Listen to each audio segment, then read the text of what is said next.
What's up, everybody? Bike Builder Bear in the house. Long time no see. I just don't respect or like YouTube anymore, and I haven't been doing any videos in months. This is going to be a short video, just on a car that I have found interest in recently, but I do plan on making a full-fledged channel in Rumble. I still got to work out all the details on my Rumble channel. I have barely, like 4 months ago, got the app on my phone, and I've only watched a couple of videos, but I'm going to switch everything over to Rumble and Odyssey. But anyways, I wanted to show you guys my wltoys 284131 or K989 or the K969. Oh yeah, sorry, K989. The mini drift vehicles from wltoys. I picked up the mini infraction truck and immediately loved it. Researched some videos online because I'm not a professional drifter, RC drifter, stuff like that. So I did a little research on these cars and then continued to do my modifications, which I have done a lot of really good modifications for no money on this car. And I'm going to show you those right now, simply. So let's check it out. Well, let's start from the beginning. Right when I got this truck, I did not like the way that the body fit. I immediately trimmed the rear all right here. I put tape and then trimmed, grinded with Dremel very carefully, trimmed the back, trimmed the front, adjusted the front mounts, squatted them down because the whole truck looked chinky. It looked like raised up. It looked, like almost like that. Like you could see the space and the body. It looked ridiculous. So I immediately dropped it. I didn't like all the cheesy stuff on that, so I did a horrible paint job. Unfortunately, I wasn't reading my cans when I was grabbing out of my big collection of cans, and I accidentally threw peelable tire paint. That's what the metallic was. I thought it was regular paint, but it was actually peelable rim paint.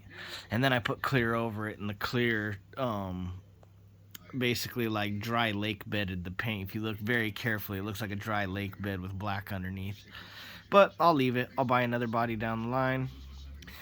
That's not the big thing. So the big thing's my recommendation for drift on these right away. And this one, the K898 and the 989 and this 969, they're all basically the same chassis. From what I've seen, the only thing that are different is one comes with locked differentials, and the other comes with what can be considered open differentials, but until you break them in, they're locked. I mean, it takes a while for the one wheel to start spinning without the other. So right away, I wanted to show my immediate fix. The spring spacers on these sucked, so I went and got some rubber grommets because I was trying to find the right ride height, and the ones that they had on here were too thick. So I found some rubber grommets, took apart the springs, slid those on, perfect height. And you figure you got rubber instead of hard plastic, so you get just a little more bounce. Then on the front, because the turning angle would only go to about there stock, if that, I removed the shocks from the front. You can see I still got the old balls there. I mounted a monoshock up front between the two upper arms, and it works perfect. This shock body is a stock from my Axle SC24, and this spring is the stock shock spring from this thing. And then these are two spacers from the axle set. So I've got, instead of the plastic thick rough running shock, I've got metal on plastic. It's a lot more smooth. The bounce right away, the way that it works, I mean, it's hard to see here. Very smooth, it just lays nicely. Then we'll go to the steering. I cut the top deck here. I do plan on making a step up that will come back down. I'm going to solder it. I'm going to use the end that I got off there. I'm going to get some aluminum, get the torch out. I'm going to solder it and paint it, but I'm going to make it to where it lifts over the longer steering horn, as you can see right there, or the steering arm. I put a longer steering arm to get better angle, and if you do that, it will hit the top plate. But I'm not jumping this thing. I'm not running it into walls hard. I'm not bashing it. So I just cut the plate and leave it for now until I can solder a real nice lip that goes over and clearances these parts. I've also ordered a better servo and better links.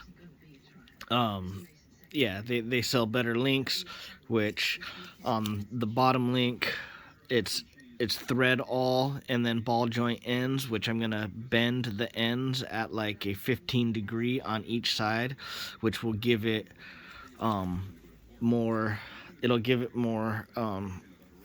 I can get a little more turn angle out of this, more than I already have, because what happens is when you turn all the way to one side, this bar on the bottom hits the bulkhead. Now if you can push that bar out a little bit, even a little bit makes a big difference. As a matter of fact, if you look at this thing, the cutout stock, this side is over here. You see this little extra bit of plastic? It was on the other side. So hence flipping this around, and it took me 2 seconds to flip around, I got that much little more collapse for it to go in, and see the way it goes like that? This little bit of material right here was pushing it out, so it wouldn't collapse to there. It would stop right there. It would stop like right about there. That's a lot of turn angle in an RC car. Okay, so that being said, the longer servo arm, then flipping that bottom rail around, and then also right here, right at the bulkhead where the drive shaft comes out, if you trim this right here, it allows the top bar to slam all the way up against right there, to where this knuckle is hitting that screw in the corner of the bulkhead. Before I cut that little piece, there's actually a gap that you could fit the end of a pin in. And I mean, as you can see now, look at that turning angle that I have achieved, and it's all four-wheel drive still, and the turning angle used to be like that. So we went from about there to there, still four-wheel drive. Another thing you have to address when you do this is, let's see, let me prop it up, is the inside of there. I had to trim the inside. Sorry, let me get this to, you have to trim the inside of these, or else they will rub the diff cups where the differentials go in, and the suspension will shake up and down in a turn. It'll bob up and down when you turn tight.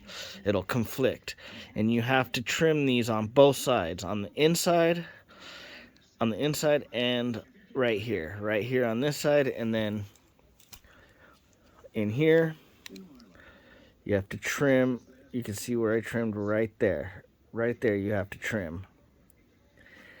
And when you do that, it also frees up a lot of steering room. And like I said, if you don't trim the inside, when you turn all the way, it'll go and you'll hear it chattering against the ground.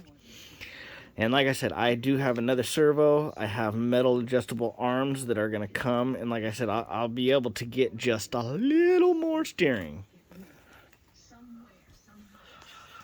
But beyond that, I've got a Banggood special setup. I'm going to do the carbon fiber plates and all aluminum part clone of this with brushless motor, ESC, and everything. I'm gonna do a total drift up on that, and I'm going to do everything exactly the same as this.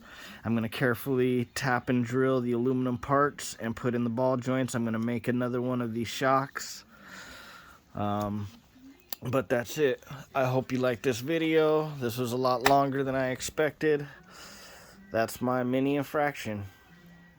Give me a thumbs up if you like it. Thumbs down if you suck.